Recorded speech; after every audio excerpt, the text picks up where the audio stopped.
Most Americans can agree that our country is in need of change. From economics to health care to education, our nation's systems are desperate for reform. But what is the average citizen's role in reform? And how long would it take to see true reformation?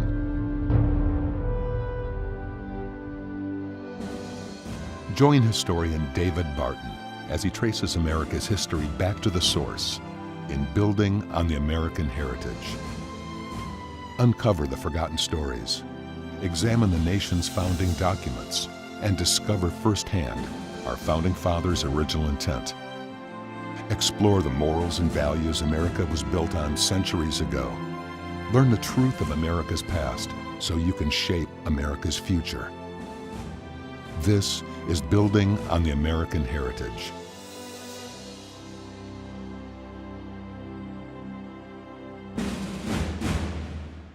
So David, we know that the philosophy of the schoolroom in one generation will be the philosophy of government in the next. And by the way, that's a great point. Jesus said the same thing in Luke 6:40. Every student, when he's fully trained, will be like his teacher. The old axiom in early America, Ben Franklin and others, as is bent the twig, so grows the tree. You know, if you take a little sapling, pull it over here, it's going to lean to the left or lean to the right or whatever. So it becomes very important. But who determines what the philosophy taught in the classroom is going to be? The way that's decided, there are actually several things involved. You have the local level education, you have state mandates that every state has a state board of education or some type of state education agency, and then you have the federal stuff where the federal government says, here's what you're going to do, here's the law that we passed on education, here's what you have to do. So every time you look at education, you're really having to look at a multi-tiered type of strategy. In addition to laws that address strategy, you also have the content you have to be concerned about. Because if you have really good laws on education and really bad textbooks, you're going to have trouble. So even if they've got a good process for how the classroom will work, how their school system's going to work, if you're putting bad textbooks with bad information or lacking good information, you're still going to get the bad result. One of the recent national textbooks that we use, a lot of states now mandate by state law that you have to teach the benefits of the free market system. Because you want the young people coming out of the classroom to understand, recognize that's right. Free market, not communism, not socialism, you want free enterprise. Well, one of the big national textbooks that was used met the mandate. It said, well, we're teaching the benefits free, and they went through and taught the benefits, but at the end they said, but by the way, history has proven unequivocally that the best form of economics and government is communism. This was an American textbook. Yeah, this is just a matter of a few years ago. So they met the state law, but the content was terrible, you know? So you can get the right kind of laws, and that's where textbooks become so very important. A lot of national attention was focused on this in recent months, in the last few years, on Texas, because Texas really has an influence on driving the standards of the nation. And you go, nah, it's just Texas, that's one of 50 states. No, it's really not. When Texas comes out with standards, it actually affects the entire nation. Texas and California, the two states, have 26% of the nation's public school students. Just between those two states? Two states. Two states have 1/4 of the nation's public school students. So when either one of those states writes standards, that's what publishers publish to. Because in the case of history, we write standards in Texas on history. It's going to take a publisher about $20 million to create the textbooks that go from K through 12. They're going to invest $10, $20 million to write that. They don't want to do that for every state. Now, how are they going to get the money back? They got to get the money back. So if Kansas creates standards, there's not enough kids in Kansas to buy enough textbooks to pay back the $20 million. Yeah. So they write their textbooks to match either California or Texas standards, because there are enough kids in those states that they'll recover their $20 million. So what happens is they'll write to Texas or California standards, and Louisiana's got standards, and they'll say, well, let's put 2 pages in on Louisiana. But it's still the core of what either Texas or California gave it. So what we do in Texas or what they do in California is not going to affect just those kids if the textbooks are now going to go into the other states as well. It's even different from that now, because California is so bankrupt. They're so under it economically, they haven't been able to purchase textbooks. So they're not going through that process of rewriting and buying new textbooks. They go through, but they can't do it. So publishers do not want to publish for and by the way, the politics is so goofy in California. I was appointed in California to do their standards, and so they have so many commissions, and everyone erects its own standards. And one of the things in California is they use what's called the tri-division of history. In other words, in elementary school, we're going to study from pre-Columbus all the way up to the Stamp Act, 1765. In junior high, we're going to study from the Stamp Act all the way through Reconstruction. So that's 1765 all the way through 1877, 1876. And then in high school, we're going to study from Reconstruction to the current time. So what happens is they have standards that says if you violate any of that tri-division, you'll lose your funding for your textbooks. So if over here, when I'm talking about Columbus, I also talk about President Reagan or President Carter or President Clinton or President Bush, we're going to lose the funding. So publishers won't do that. But they also have a Civil Rights Commission. And the Civil Rights Commission has created a regulation that says every single textbook has to address Martin Luther King. Now wait a minute. If I address Martin Luther King back here in the American Revolution, now you violated your other commitment. And so textbook publishers they don't even want to go into California anymore because there's so many conflicting government regulations that you could put $20 million out to invest in a textbook and you can find out you violated regulation. So that makes Texas the main game then. That makes Texas. What happens in Texas is what will go everywhere in the nation in the way of textbooks. The legislature creates the rules, and then there's the elected state board of education that comes up with all these standards. So that's the decision makers on what's going to be taught. There's 15 elected members for the state of Texas. Each elected member of the State Board of Education has a district twice the size of a congressional district. Texas has 32 U.S. congressmen of only 15 state board of, so that's a big district. You're talking about 1.5 million people in each state board of education. That's who they elect. One person from that 1.5 million to go represent them on the state board. The state board gets there and says, okay, we're writing standards this year on science. We're writing standards on health or whatever. Well, it was the cycle to do history. And so the 15 members on the State Board of Education get to elect experts to come in, and those experts say, here's what you should look at in your standards, here's what you should include, here's what needs to be there. And I was chosen as one of those 6 experts. Now, when we got there and looked at the standards were really, really ugly. They reflected what we call deconstructionism and post-structuralism. Everything that's ever gone wrong with America was in those standards. So focusing on all the negative, not Anything the that went right, no right. And we didn't talk about individual achievements, we had to talk only about group achievements. You can't talk about what great Americans have done, you have to talk about what blacks did or what gays did or what whites did or what Hispanics did or what Indian. Can't look at it, you got to do everything in a group. We got to divide the state in all of these different groups. We said no. And we went through, and in the standards, you have examples you pull out for heroes to say, here's what we should be teaching, and you have different holidays that you teach about and celebrate. Well, in the standards, they took Christmas out. They're not going to talk about Christmas in the history standard.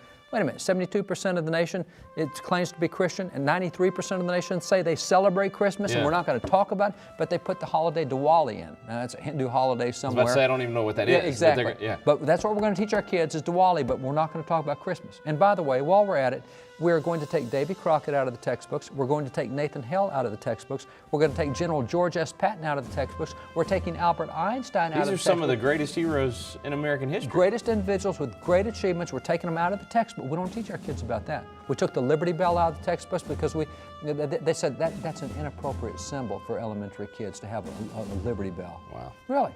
So this is the philosophy we're dealing with. So we go in and we just gut it. We say, no. We're not doing post-structuralism. We're Americans. We're not groups.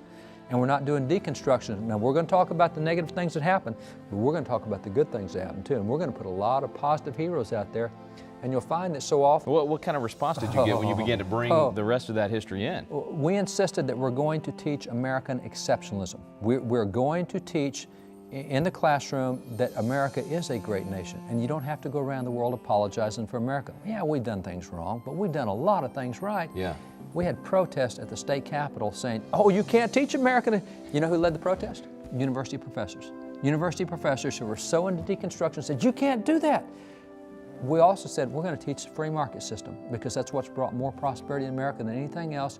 It works in every nation where it's been tried. If you have a command economy where the government regulates it, it always leads to less prosperity. So we said we're going to teach free market system. We had protests at the state capitol saying, you can't teach the free market system. You're talking about teaching some of the greatest things about America. Professors and leading the people protest. teaching our kids on universities protesting. Protesting this stuff. So, as it turns out, we completely redid the standards and we got it all done. We got it all passed. So, over the objections of all these protesters, you still got the 15 folks on the board And the reason we got it done voting. was only 15 people get to vote on what's in the standards. And those 15 people, we won the votes 10-5. Now, what's key is, we had standards, but it didn't matter if we had good standards unless you have people there to vote on them. And you see, this is the real story of what happened with the Texas history books, is you have to back up 15 years. 15 years ago on that State Board of Education, when we had votes like on history, we would lose the votes 1 to 14. Only one person wanted to teach patriotism, a good thing. 14, oh no, can't do that. We were losing everything 1 to 14. Well now, 15 years later, we're winning it 10 to 5. What happened? We said, we got to start replacing them with somebody who has a pro-American, pro-God, somebody that doesn't think Christmas needs to come out of the textbooks. Isn't there even a strategy here from this? Too often we want to just show up and say, okay, we've got good stuff We're here. going to lobby the members. Right, and so they'll do the right thing. No, it's not enough. So you had to back up 15 years. We've been working on this process for 15 years. And see, the interesting thing, nobody ever thought about the State Board of Education 15 years ago. Yeah. You know, to win a congressional race takes $2.2 million. Well, the State Board of Education race is twice the size of a congressional district, but they were so unnoticed that you could win a race with $5,000. Oh, wow. So you look at places in elections, you think, I don't even know who cares what the State Board is. All I care is who the president is. No, president is not the one who created the history standards that will now go across the nation. Or even the local school board that's going to implement a lot of these things. You betcha. The local school board has a lot of control over the textbooks that go in, the philosophy that goes in, what's going to happen. And that's usually 100 votes, 200 votes. That's right. I mean, those are throwaway races in most people's mind. Yeah. Those are some of the most important races. So if you want to turn a state in a direction, and in this case, the state is turning the nation in a direction, you don't just suddenly show up. You have to start 15 years ago recruiting the right people for office, working for them, raising money for the right people. And then now, 15 years later, when you need them, there they are. Now, some people may think, oh, well, now that's just too much work, 15 years. I think this is very positive, because what you're telling me, David, is it's not just the president that changes things. Sometimes people think I can't make a difference because I can't impact a presidential election. Folks, a school board election's a couple hundred votes. You betcha. The State Board of Education, these are places we truly can make a huge difference on the future of our country if we're just willing to get them. And we sometimes show up and demand change. Here's an axiom that I've learned all my years in politics is you want to elect people, you don't have to lobby. If I call my U.S. Senator and say, hey, you need to vote for traditional marriage, don't vote for homosexuality, I've already lost the battle. I should have elected somebody who knew that traditional marriage needed to be protected. Backing up again in the process. Backing up. In the campaigns. If I got to lobby them to do the right thing, we're already on the wrong side. And if I have to lobby my State Board of Education members, hey, vote to put patriotism in the textbooks, I've already lost the battle. They should say, are you kidding? Take patriotism? Take Christmas out of the textbook? There's no way we're going to. That's the kind of people I want there. That meant I had to go recruit them 15 years ago, and then I had to get people to work with them and work for them, and I had to get them elected, and they had to sit on the board for 8 years before we came to history, because I was appointed in 1992 to deal with Texas history standards. Well, here it is, 18 years later, I'm back on the board again. It's been 18 years since we did this? Yes, it has been. And we had guys sitting on the board for all those years, and they're here for such a time as this. Oh, wow. You know, so you can't just show up and say, suddenly we're going to take it over. Yeah. And here's the results. This is what we've been working for 15 years. These are the standards that will change the nation. And all of that time, 15 years of work, now these standards, we will begin to see those changes. The textbooks will start coming out, the kids will be raising that. That's right. So you're not only 15 years of doing that, but now in 15 or 20, 30 years Go back to the quote you started with, Abraham Lincoln, the philosophy of the schoolroom in one generation will be the philosophy of government in the next. We now have a positive philosophy of American government, limited government, constitutional government, that we're not a democracy, we are a republic, all these constitutional things, that's going to be started teaching in the kids right now. Now, they got to go through 12 years of school. They're going to have to get out. They'll go through college, whatever. It may be 20 years before they're our leaders, but guess what kind of philosophy they're going to have when they become our leaders 20 years from now? The philosophy of the schoolroom in one generation, the philosophy of government in the next. And that's what we have to understand if we're going to preserve the things that have made America successful, has caused us to be a unique people. We've got to understand it and preserve it, and that means a long-term view of what's going on. So David, if all these other states are adopting what Texas did, can the folks at home that are in states outside of Texas do anything about their state? Absolutely. As a matter of fact, a lot of states have seen what Texas has done and say, hey, we want to do some of that too. Because in some states, you're not guaranteed to get these good textbooks. What will happen is the way the process works, In Texas, these publishers are going to have to come back and say, hey, we met all your standards and textbooks, and then we say, okay, we'll buy your textbooks. Well, if you go to New Mexico, they don't have that setting. Any textbook you want to use of any philosophy you can use. I think they have 3,900 approved textbooks. Oh, wow. So every state is different. So you're going to, just because Texas came up with good standards doesn't mean that's going to show up in the classroom everywhere. All the states are going to have to go say, hey, we want these textbooks, which means they're going to have to be looked at and reviewed and gone over. And in the same way, there's a lot of things that states can do to help reinforce this. I mean, one of the things, when you were in the state legislature, you passed a 1776 law which says, hey, you got to take a week every year in school to celebrate liberty. But not everybody's doing it. No, but see, you got to study, and in that week, you got to study the Declaration and the Constitution and the Bill of Rights and how they've been applied, and it's great stuff. Yeah.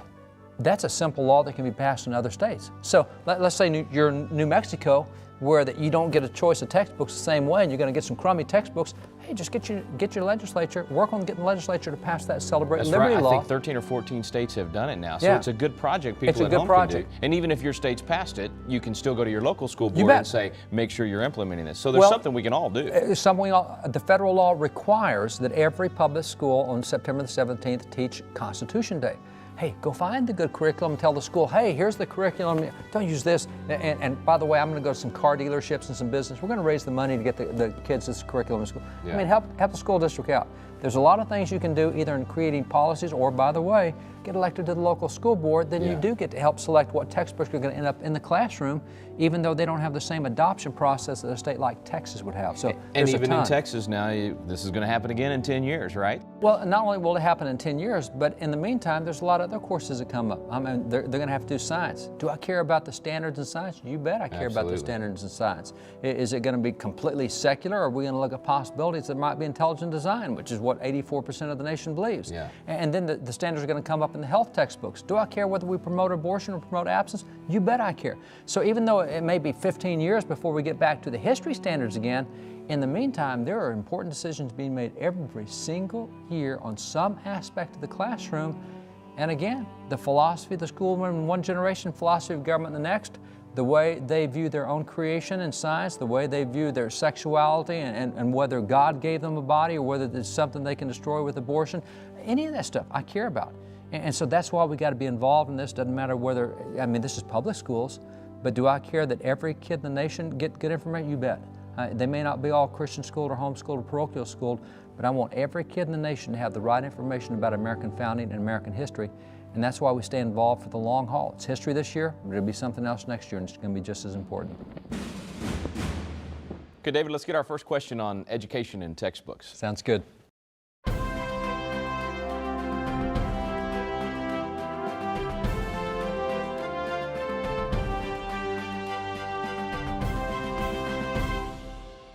Shouldn't we leave education to the experts?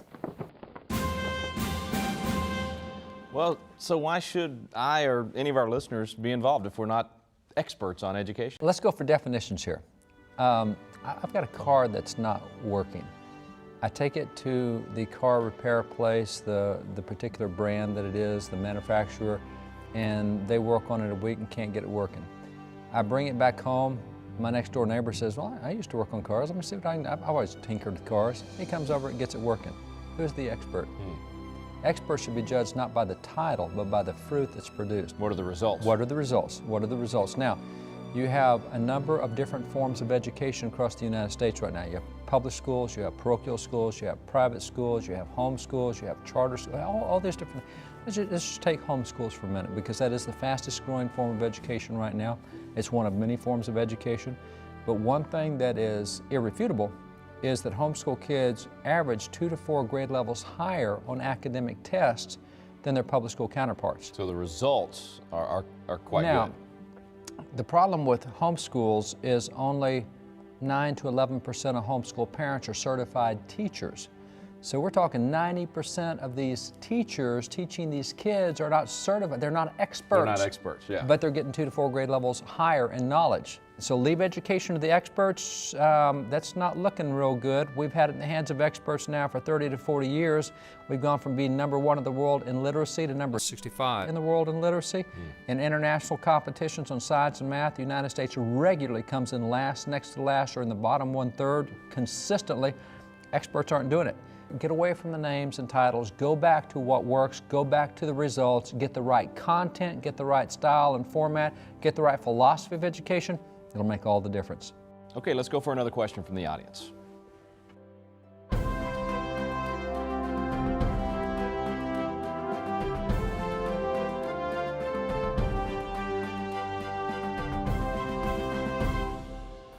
I've tried voting and even volunteering, but it didn't make a difference. Why should I put forth the effort if I don't see results? Some people feel that way after an election if maybe they did volunteer, or maybe they got out there and got involved, but their candidate didn't win, or their candidate won and they didn't get the results. Why stay involved? There's actually two aspects of that question. One is duty. You stay involved because it's the right thing to do. You don't stay involved because you get the right results. You stay involved because that's what you're supposed to do. That is the right thing. Jesus in Matthew 25 doesn't say, well done, good and successful servant. He says, well done, good and faithful servant. Faithfulness or doing one's duty or hanging in there and doing the right thing, however long it takes, that's what you have to do. Now, the problem we've had, particularly with God-fearing people getting involved in politics, is we get involved and we'll find a great candidate, get behind a candidate, we'll go out there and work our tails off for that candidate, and that candidate won't get elected, and so we pick up our ball and go home. I tried and it didn't work. On the other hand, we'll get out there and find a good candidate, get behind that candidate, work our tails off for that candidate, the candidate gets elected, and then we pick up our ball and go home. We still go home no matter what. We don't have a sense of duty. We don't stay involved in this stuff. You have to stay involved in this stuff until you win. Galatians 6:9 says you will reap a harvest in due season if you do not faint. So the key is you don't get involved just for one side. An election is not an event. We look at an election as if it's an event. It's not. It's a process. So it's just one step. It's one. As long as I'm alive, I have a duty to be involved, and I don't care what happens in one election, 2 or 3 or 4. I've got a whole lifetime of elections that I've got to work with. So that's the one aspect, is don't judge it by short term. Now, and isn't it true, we hear that phrase, the price of freedom is eternal vigilance. Eternal vigilance. You're going to be doing this from now on. You got to do on. it all. And it's like Christianity too. I'm a Christian, I don't have to worry about living like a Christian. No, you do. You've got a duty to live like a Christian the rest of your life. Yeah. You made a commitment here, but that's not an event, it's a process. You have to live out that life of a Christian for the rest of your life. Same with the citizen. But there's another aspect to that too. A lot of times we get involved in elections and we really do not have very good choices in our candidates. We're making a choice between the bad and the worst. Yeah. You know? A lot of people will say, I'm not going to vote because I don't want to vote for the lesser of two evils. That's right. There's the old cowboy axiom, me being cowboy and ranching and whatever, is you always drink on the upstream side of the horses. You know, you go upstream. If you've got bad candidates, you need to go upstream. You need to go start recruiting some candidates and get them in the process so that they'll flow downstream, so that instead of having a choice between the bad and the worst, you get a choice between the good and the better. Yeah. And see, this is the problem with candidates, is if you wait for somebody to step forward and say, I'm your candidate, elect me, you usually don't get very good results. Yeah, they're self-promoting them. It's That's just all right. about ego at that point. The guys who want to get involved in politics often because they want the money or the fame or the name or the power or the perks. No. You got to go recruit people to be in office and say, listen, you've got to be on the school board. Hey, we got to have you on the public utility district. Say we need to recruit better candidates and get them coming down the pipeline so that one of them says, well, you know, I've been city council and I've been mayor and I've been state rep, I'm going to run for U.S. senator now. We've already got somebody good coming. Yeah. If you wait to see who shows up, you got trouble. And so part of it is, if you're not liking the results you get, you need to crawl back upstream, get further up the river, start recruiting good candidates so that when they float downstream, you're going to have something good to deal with. Do the best you can today, but work hard to get better candidates for tomorrow. And earlier in the program, you were talking about how long it took to get the results in Texas on the textbooks. That's that right. have impacted everybody. That wasn't a one-year election cycle. It was cycle not a one-year election cycle. You got to have a long-term vision. Okay, time for one more question today, David.